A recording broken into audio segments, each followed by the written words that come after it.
It's the 18th of August, okay, pretty early in the morning, 18th of August 2017. And so what am I going to talk to you about? Firstly, I just watched a controversial documentary about taking drugs to help you with your performance enhancement drugs.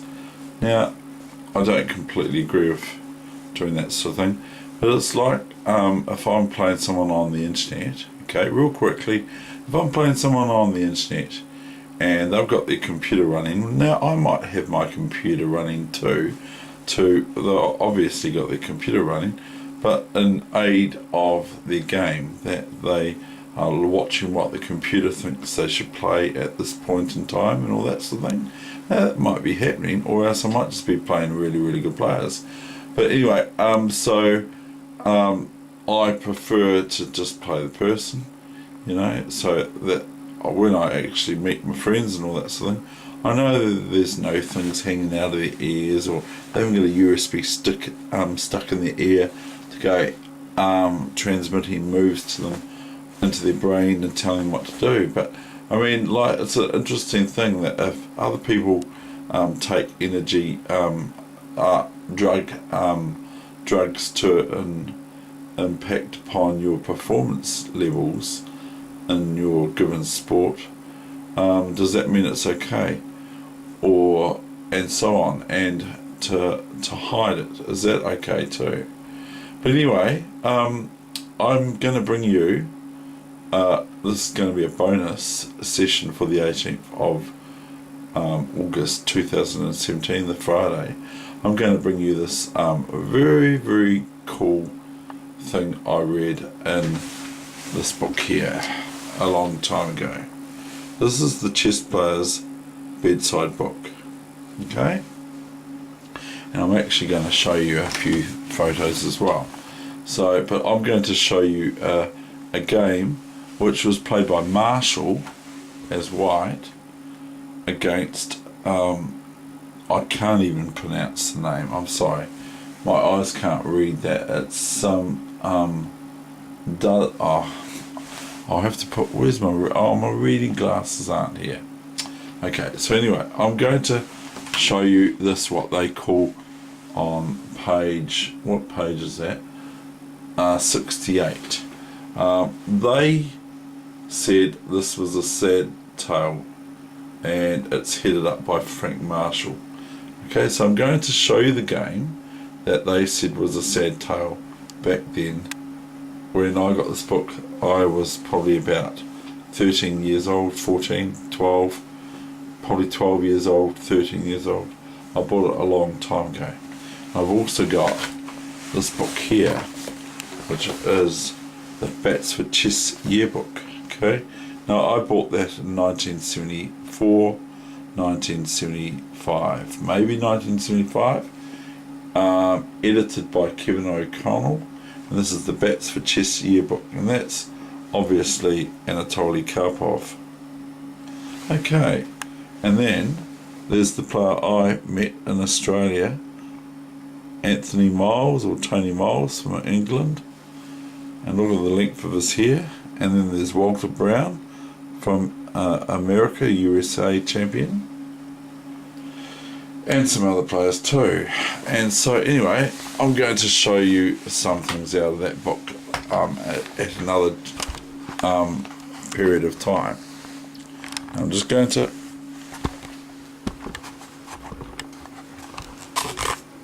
show you this game where Frank Marshall is white, and we will just the opponent is DUZ Hodtomersky. Okay, now can I read this?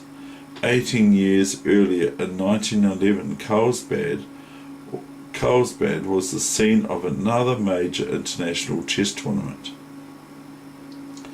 The famous American champion Frank Marshall, who played in both tournaments, related in his autobiography My 50 Years of Chess the following cautionary tale from the first tournament. In the last round, he was due to play the excitable Russian master Duz Hotomursky,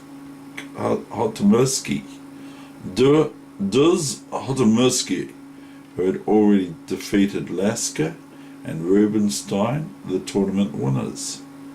As Duz Hotom, it sounds really cool, eh? What a cool name. Hot. It's Duz, D-U-Z, and then hyphen, capital H-O-T, Hot, Hotomursky, Duz Hotomursky, his name is Hotomursky, had received considerable coaching before the game with Marshall. Marshall approached the encounter with some trepidation. Okay, this is the game that resulted. Now have a look at this. This is one of the I've bumped that table again, haven't I? I've got to watch that with the camera. I'll just make sure the focus is alright. Because otherwise the whole thing's out of focus. That's not good. So this is one of the things I thought was absolutely delightful. And not only is that, but this is an old descriptive notation. So we've got first pawn to queen 4. So we're going to represent that. We're going to do it in the old notation. And we've got pawn to queen 4 for black. So both players have played pawn to queen 4. Whereas in algebraic, that's gone away now. It's d4 and d5. But these were pawn to queen 4, pawn to queen 4. And it got quite confusing.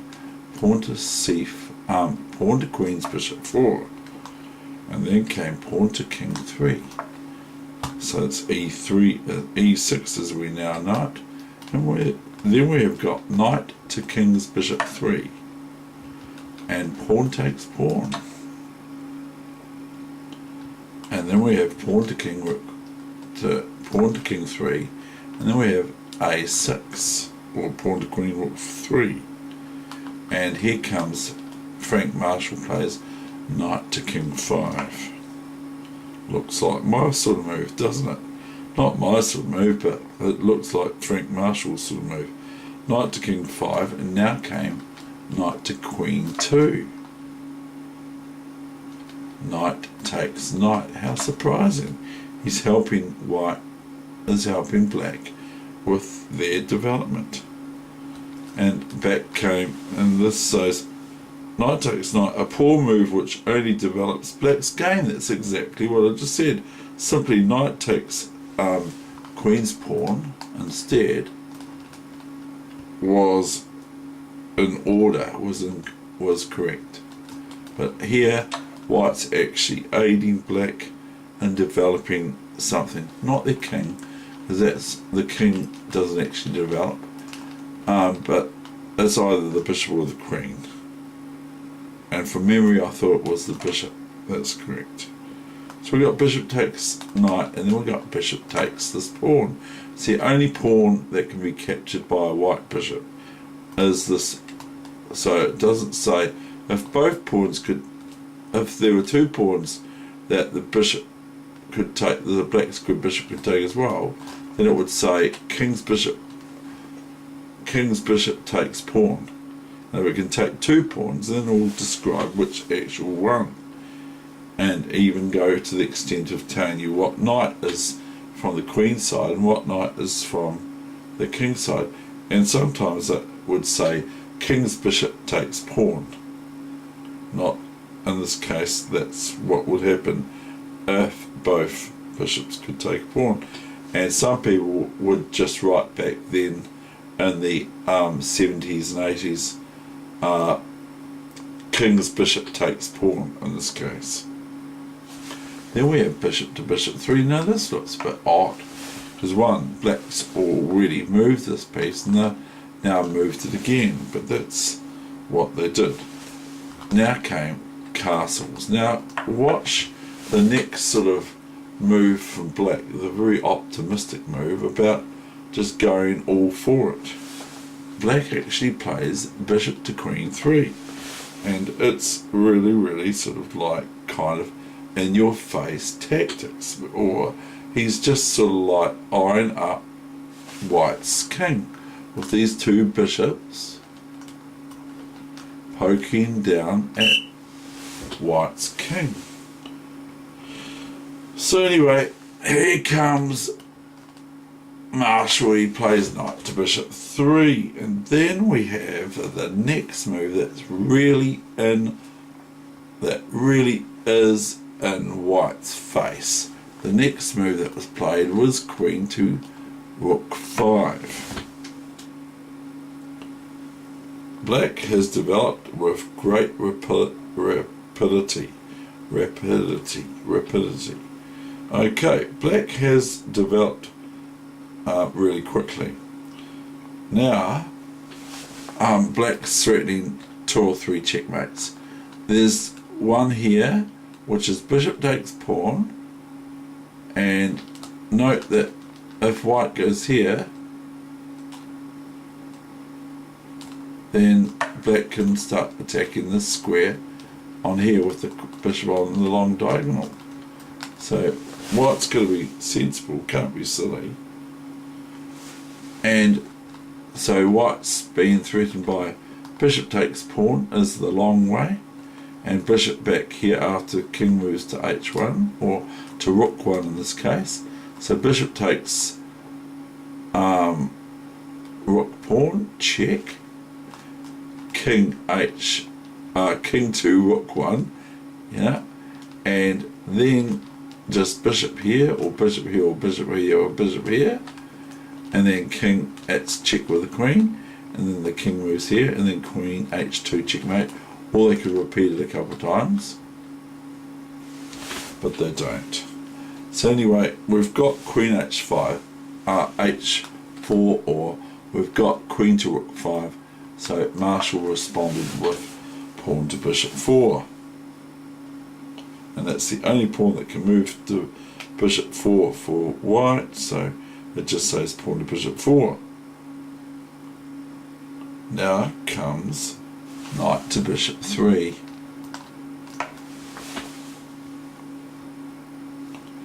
And here we go. Marshall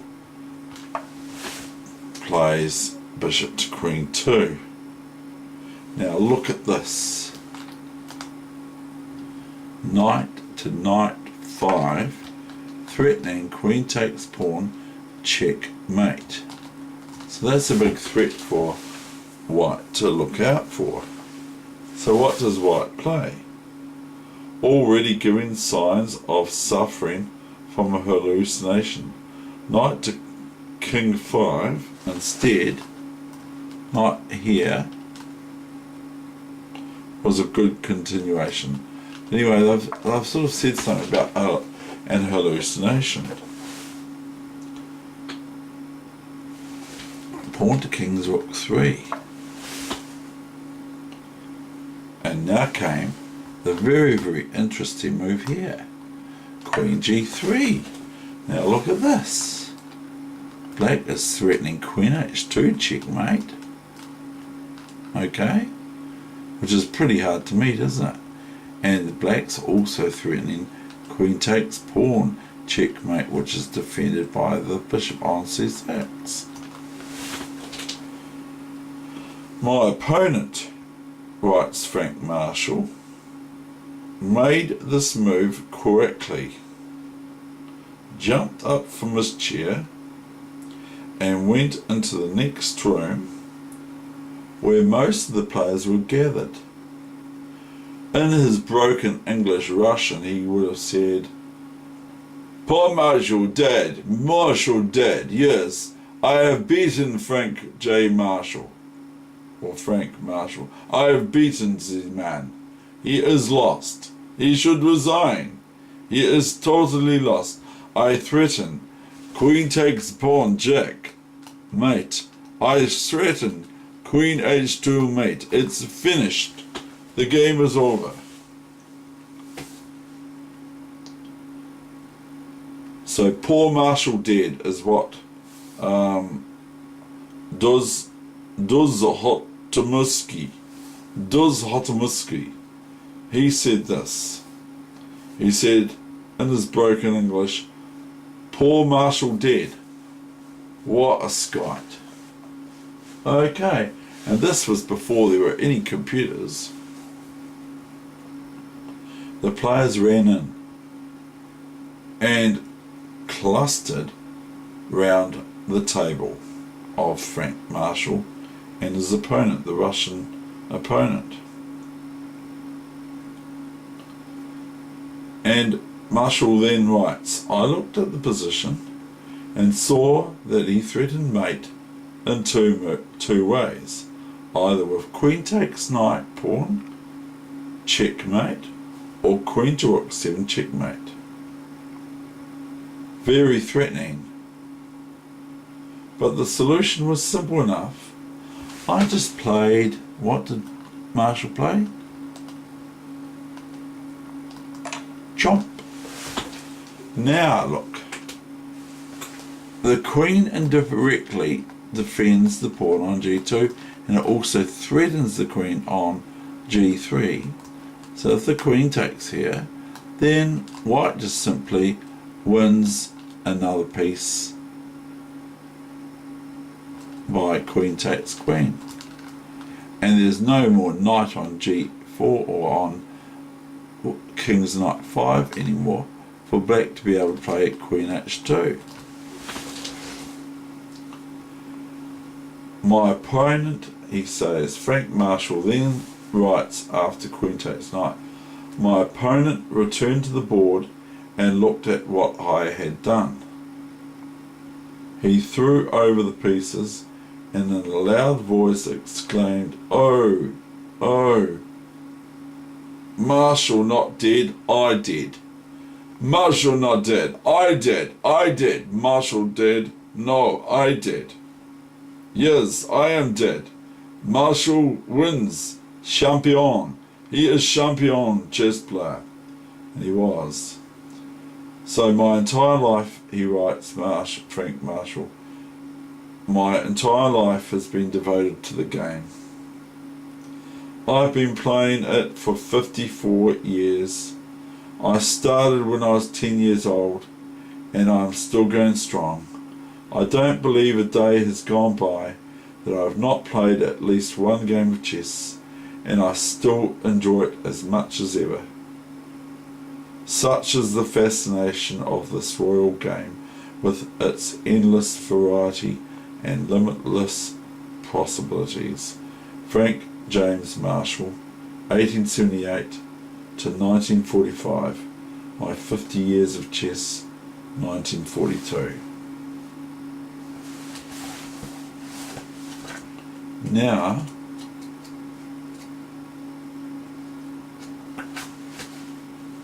I show you out of this book. This book, the same book, is we need to throw some light on it. This is Timonov's score sheet, and this is Bobby Fischer's score sheet. And Bobby Fischer's score sheet is a total mess. You can't read it, not to save yourself. There's Bobby Fischer's score sheet with Timonov, and there's Timonov's. Timonov is not like me, very, very precise with his writing, and it's all basically it's in handwriting. It's not printed, it's handwriting. And Bobby Fischer's was a mess. The genius. And there he is there at a party or some sort of social gathering. I'm trying to get it in here. There's Bobby. And so one more picture.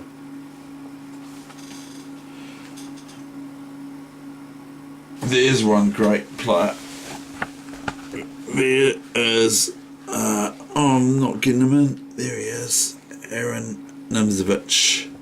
And this is Aaron Nimzovich. And then we've got the greats here. We've got Steinitz, Lasker, and then we've got Capablanca, and we've got Smyslov,